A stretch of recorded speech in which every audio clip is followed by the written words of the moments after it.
अस्सलाम वालेकुम dear students. आज हम न्यू टॉपिक स्टार्ट करने जा रहे हैं, that is diagnosis of allergy. So allergy को आप किस तरह से डायग्नोस कर सकते हैं। सो फॉर एग्जांपल, जब भी पेशेंट डॉक्टर के पास जाता है, सो डॉक्टर किस तरह से आइडेंटिफाई करता है कि पेशेंट को एलर्जी है या नहीं है। सो आज के लेक्चर में हम इसको डिस्कस करेंगे। So diagnosis of allergy is done in 3 steps. आप एलर्जी को डायग्नोस कितने स्टेप्स में करते हैं? 3 स्टेप्स में करते हैं। सो ये आपका MCQs है। सो फर्स्ट आपके पास आता है that is general examination, second that is skin test, third that is blood test. So first general examination को देख लेते हैं। जनरल एग्जामिनेशन में क्या आता है आपके पास? Medical case history is the backbone of medical diagnosis. Medical case history किसकी बैकबोन की हैसियत रखता है? मेडिकल डायग्नोसिस की हैसियत रखता है। सो इसमें क्या होता है, इसमें बेसिकली नॉर्मल बातें होती हैं। इट मीन जब पेशेंट डॉक्टर के पास जाता है, सो डॉक्टर क्या करता है कि डॉक्टर पेशेंट का नेम पूछता है, उसकी एज पूछता है, इसके साथ साथ फिर डॉक्टर पूछता है कि भाई आपको क्या मसला है, क्या इशू है। सो पेशेंट फिर बताता है कि मुझे एलर्जी है, मुझे ईचिंग हो रही है, स्वेलिंग हो रही है, रेडनेस हो रही है, पेन हो रहा है। सो फिर इसके साथ डॉक्टर क्या करता है, डॉक्टर पूछता है कि भाई आप कहाँ रहते हैं, ताकि पता चल सके कि आपको किस टाइप की एलर्जी है। फॉर एग्जांपल, कहीं आप ऐसी जगह तो नहीं रहते जहाँ पे फ्लावर्स हो, पोलन हो, या आप कोई ऐसी जगह तो नहीं रहते जहाँ पे डस्ट हो, या कोई ऐसी जगह शहरी इलाकों में जहाँ पे इंडस्ट्रीज़ हो। सो इंडस्ट्रीज़ के अंदर धुआं रिलीज़ होता है। इससे ये पता चलता है कि पेशेंट को किस टाइप की एलर्जी होती है।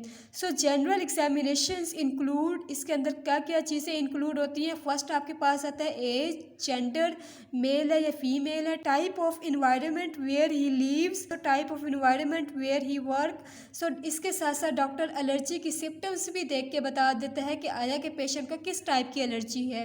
Then check vital sign. So vital sign क्या होते हैं? वाइटल साइन की कितनी टाइप्स है? डैट इज़ 4 टाइप्स हैं। First one that is blood pressure, second that is temperature, third that is pulse rate, fourth that is heart rate. So blood pressure को आप BP apparatus भी कहते हैं। BP apparatus क्या होता है? इसको आप स्फेग्मो मैनोमीटर कहते हैं। सो स्फेग्मो मैनोमीटर की मदद से हम बीपी जो है फाइंड आउट करते हैं। नेक्स्ट आपके पास आता है टेम्परेचर। टेम्परेचर आप किस इंस्ट्रूमेंट से जो है फाइंड आउट करते हैं? That is thermometer. So next आपके पास आता है पल्स रेट। पल्स रेट आप कहाँ से डायग्नोस करते हैं? That is radial artery. So radial artery कहाँ पे होती है? सो जो थंब है आपका, सो ये थंब है, थंब के साथ जो आर्टरी होती है डैट इज़ रेडियल आर्टरी। इसके ऑपोजिट कौन सी आर्टरी होती है? डैट इज़ अल्नर आर्टरी होती है। सो नेक्स्ट आपके पास आता है हार्ट रेट। हार्ट रेट आप किससे डायग्नोस करते हैं? डैट इज़ स्टेथोस्कोप से करते हैं। सो ये किसके अंदर इन्वॉल्व होता है? डैट इज़ जनरल एग्जामिनेशंस के अंदर आता है। सो नेक्स्ट आपके पास आता है स्किन टेस्ट। स्किन टेस्ट की कितने टाइप्स है? डैट इज़ 3 टाइप्स होती हैं। First one that is scratch test, जिसे आप प्रिक टेस्ट कहते हैं। प्रिक टेस्ट का मतलब होता है नीडल को चबोना। स्क्रैच का मतलब होता है अपने स्क्रैच करना होता है स्किन के ऊपर। सेकंड टेस्ट आपके पास आता है पैच टेस्ट। थर्ड आपके पास आता है इंट्राडर्मल टेस्ट। सो ये 3 टेस्ट किसके अंदर आते हैं? स्किन टेस्ट के अंदर आते हैं। सो फर्स्ट आपके पास आता है स्क्रैच टेस्ट, जिसे आप प्रिक टेस्ट भी कहते हैं। सो स्किन टेस्ट की जो किट्स हैं ये डॉक्टर के पास अवेलेबल होती है। सो स्क्रैच टेस्ट में क्या होता है कि डिफरेंट बॉटल्स के अंदर डिफरेंट एलर्जेंस होते हैं। सो फॉर एग्जांपल, आपके पास जो है पोलन एलर्जेंस है, डस्ट एलर्जेंस है, केमिकल एलर्जेंस है, परफ्यूम एलर्जेंस है, सो फूड एलर्जेंस है। ठीक हो गया। सो ये आपने स्किन के ऊपर अप्लाई करना होता है। फॉर एग्जांपल आप ये देख सकते हैं। सो ये आपकी स्किन है, आप किस तरह अप्लाई करेंगे? आप बॉटल के एक ड्रॉप लेंगे। सो आप वो ड्रॉप आप स्किन के ऊपर अप्लाई करेंगे, एक ड्रॉप आप इसके ऊपर डाल देंगे। दूसरा फिर आप ड्रॉप लेंगे दूसरी बॉटल का, वो आप इस दूसरी जगह पे अप्लाई कर देंगे। सो आपने डिफरेंट बॉटल्स के डिफरेंट एलर्जेंस आपने स्किन के ऊपर अप्लाई करना है, और इसके साथ आपने लेबल कर देना है। ठीक हो गया। सो लेबल करने के बाद क्या, लेबल से क्या होगा? लेबल से हमें पता चल जाएगा ये जो है ये फूड एलर्जेंस है, ये डस्ट एलर्जेंस है, ये पोलन एलर्जेंस है। ठीक हो गया। सो फिर आपने क्या करना है? आपने स्टीराइल नीडल्स की मदद से आपने उसको स्क्रैच करना है। फॉर एग्जांपल यहाँ पे डस्ट एलर्जेंस का एक ड्रॉप डाला था मैंने यहाँ पे, फिर मैंने क्या किया, ये स्टीराइल नीडल है, सो मैं इसको इस तरह से स्क्रैच करूँगी। ठीक हो गया। स्क्रैच करने के बाद फिर मैं क्या करूँगी, इस नीडल को डिस्कार्ड कर दूँगी। फिर मैं सेकंड नीडल उठाऊँगी, फिर सेकंड ड्रॉप होगा किसका, पोलन का, सो मैं वहाँ पे स्क्रैच करूँगी। स्क्रैच करने के बाद फिर मैं क्या करूँगी, फिर मैं इस नीडल को डिस्कार्ड कर दूँगी। थर्ड मैं नीडल उठाऊँगी, फिर मैं उसको स्क्रैच करूँगी। सो आप डिफरेंट एलर्जेंस के लिए आप डिफरेंट स्टीराइल नीडल्स को यूज़ करेंगे। यूज़ करने के बाद आपने क्या करना है, 15 मिनट्स के लिए आपने इसको छोड़ देना है। 15 मिनट्स के बाद आप क्या करेंगे, जैसे ही 15 मिनट्स कंप्लीट होंगे, सो आप देखेंगे कि स्किन के ऊपर रेडनेस, ईचिंग, स्वेलिंग स्टार्ट हो जाएगी। सो इससे आइडिया हो जाएगा कि टेस्ट जो है वो पॉजिटिव है और पर्सन क्या है, एलर्जिक है। सो मैंने यही चीज़ लिखी है। So place a drop of allergen on skin, आप स्किन के ऊपर एलर्जेंस का ड्रॉप डालेंगे। ठीक है। Then gently scratch the skin with sterile needle, sterile needle की मदद से आपने स्किन को स्क्रैच करना स्लोली। ठीक है। देन आपने क्या करना है, टेस्ट टेक्स अबाउट 15 मिनट्स, आपने 15 मिनट्स के लिए आपने इसको छोड़ देना है। अगर skin redness, itching, swelling show करे, जाहिर करे, इससे पता चल जाएगा कि जो टेस्ट है वो पॉजिटिव है और पर्सन क्या है, एलर्जिक है। सो नेक्स्ट आपके पास आता है पैच टेस्ट। पैच टेस्ट में क्या होता है, पैच से मुराद के जो सनी प्लास की फॉर्म में होता है। सो इस टेस्ट को प्रेफर किया जाता है कॉन्टैक्ट एलर्जी के लिए। सो ये भी मार्केट्स में अवेलेबल होते हैं, सनी प्लास की तरह होते हैं। सो पैच टेस्ट के अंदर डिफरेंट एलर्जन चिपके हुए होते हैं। सो आप क्या करेंगे, आप स्किन के ऊपर अप्लाई करेंगे। फॉर एग्जांपल ये आपकी स्किन है, सो आप एक पैच उठाएंगे और एक पैच को आप ओपन करेंगे, उसको स्किन के ऊपर चिपका देंगे। फिर आप दूसरा पैच उठाएंगे, फिर आप उसको स्किन के ऊपर चिपका देंगे। ठीक हो गया। सो डिफरेंट पैचेस होते हैं और इसके अंदर डिफरेंट एलर्जेंस होते हैं, और इसके साथ साथ आपने उसको लेबल कर देना ताकि हमें आइडिया हो जाए जो पैच के अंदर जो एलर्जेंस है वो कौन सा है। ठीक हो गया। सो देन आपने क्या करना है, उसको 15 मिनट्स के लिए छोड़ देना है। 15 मिनट्स जैसे ही कंप्लीट होंगे, आपने उस पैच को जो है हटाना है और चेक करना है। अगर स्किन के ऊपर रेडनेस, ईचिंग, स्वेलिंग हो रही है तो इससे आइडिया हो जाएगा कि टेस्ट जो है वो पॉजिटिव है और पर्सन क्या है, एलर्जिक है। So this test is prefer to check contact allergy. Next, place a patch containing allergens. So patch के अंदर क्या होते हैं, एलर्जेंस होते हैं। ऑन द स्किन, आपने स्किन के ऊपर इसको अप्लाई करना है। लीव्स फॉर 15 मिनट्स, और आपने इसको 15 मिनट्स के लिए छोड़ देना है। So if skin shows redness, itching, swelling, so अगर skin redness, itching, swelling show करे तो टेस्ट क्या होगा, पॉजिटिव होगा और पेशेंट क्या होगा, एलर्जिक हो जाएगा। लास्ट आपके पास आती है इंट्राडर्मल टेस्ट। सो इंट्राडर्मल टेस्ट क्या होता है, इंट्राडर्मल टेस्ट में आप इंजेक्शन की फॉर्म में स्किन के ऊपर अप्लाई करते हैं। सो स्क्रैच टेस्ट और पैच टेस्ट में क्या किया था, हमने स्किन के ऊपर अप्लाई किया था।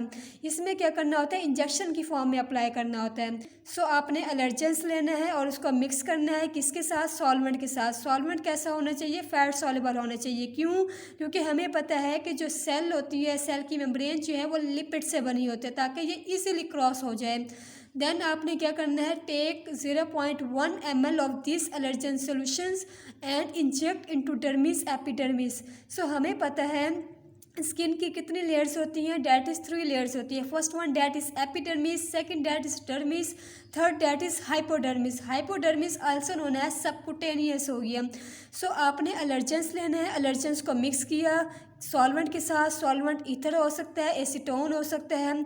जो आपने सोल्यूशन बना लिया, सो उस सोल्यूशन के अंदर आपने 0.1 ml इंजेक्शन लेना है और वो आपने डर्मिस या एपिडर्मिस के अंदर इंजेक्ट करना है।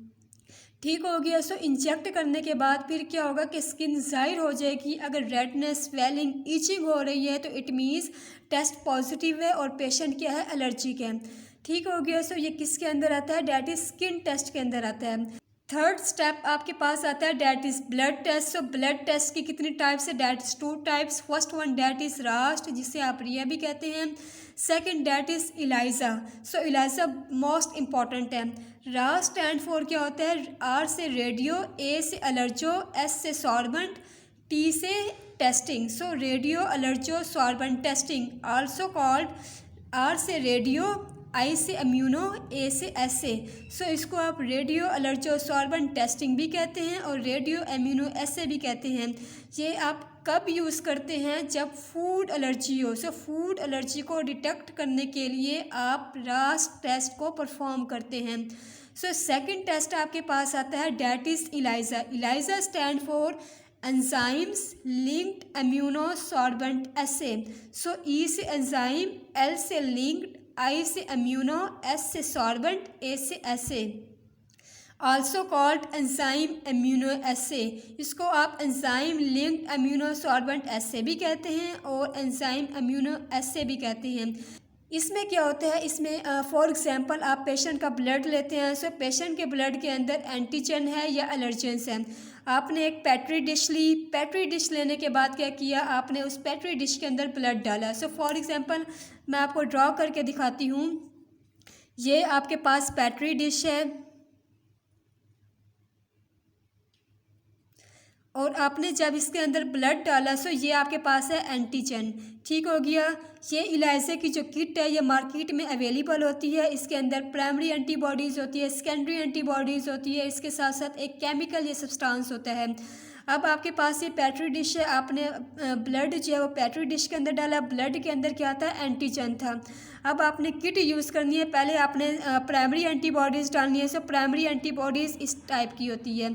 ठीक हो गया। देन आपने सेकेंडरी एंटीबॉडीज़ डाली। सेकेंडरी एंटीबॉडीज़ डालने के बाद क्या होगा, ये दोनों कॉम्प्लेक्स बन जाएंगे। कॉम्प्लेक्स बनने के बाद क्या होगा, आपने एक सब्सटेंस डालना है, केमिकल होता है। सो आप ये केमिकल डालेंगे। ठीक हो गया। सो केमिकल डालने के बाद क्या होगा कि ये एंजाइम इसके साथ जाके रिएक्ट करेगा और एज ए रिज़ल्ट ब्लड का कलर चेंज हो जाएगा, जिससे आइडिया हो जाएगा कि पेशेंट एलर्जिक है। सो अगर मैं नॉर्मल पर्सन का बनाऊँ, ये पेट्री डिश है, नॉर्मल पर्सन का आपने ब्लड डाला, सो उसके अंदर एंटीजन नहीं है। सो जब एंटीजन नहीं है, सो आप क्या करेंगे, प्राइमरी एंटीबॉडीज़ भी डालेंगे। प्राइमरी एंटीबॉडीज़ एंटीजन के साथ जाके बाइंड नहीं करेगी क्योंकि एंटीजन ही नहीं है। देन आप सेकेंडरी एंटीबॉडीज़ डालेंगे। सेकेंडरी एंटीबॉडीज़ इसके साथ बाइंड कर जाएगी। ठीक हो गया। फिर आप सब्सटेंस डालेंगे जो कि केमिकल्स है वो डालेंगे। इससे क्या होगा कि एंजाइम्स के साथ जाके रिएक्ट नहीं करेगा क्योंकि एंटीजन नहीं है। जब ये रिएक्ट नहीं करेगा, एज ए रिज़ल्ट ब्लड का कलर चेंज नहीं होगा। जब ब्लड का कलर चेंज नहीं होगा तो क्या होगा, जो है पर्सन को एलर्जिक नहीं होगा। सो पर्सन नेगेटिव होगा। आई थिंक सो ये चीज़ आपको समझ आ गई होगी। So enzyme linked immunosorbent assay also called enzyme immuno assay. So in this test, इस टेस्ट में क्या होता है, we use primary antibody and an enzyme linked antibody, secondary antibodies. आपने इस टेस्ट में क्या करना है, आपने पेशेंट का ब्लड लेना है जिसके अंदर एंटीजन होता है। आपने प्राइमरी एंटीबॉडीज़ ऐड करनी है। देन आपने सेकेंडरी एंटीबॉडीज़ ऐड करनी है। फिर उसके बाद जब ये कॉम्प्लेक्स बन जाएगा एंड एट द एंड आपने सब्सटेंस ऐड करना है, जिससे क्या होगा कि एंजाइम्स रिएक्ट करेगा। रिएक्ट के नतीजे में एज ए रिज़ल्ट ब्लड का जो कलर है वो चेंज हो जाएगा, जिससे हमें पता चल जाएगा कि पेशेंट एलर्जिक है। आई थिंक सो आपको ये चीज़ क्लियर हो गई होगी। हमारा जो लास्ट टॉपिक रह जाता है चैप्टर नंबर 6 का, that is treatment of allergy. इससे रिलेटेड कोई क्वेश्चन है या समझ नहीं है, सो आप क्वेश्चन कर सकते हैं। वीडियो अच्छी लगी है, वीडियो पसंद आई है, so please like and subscribe my channel. Thank you so much. अल्लाह हाफिज़।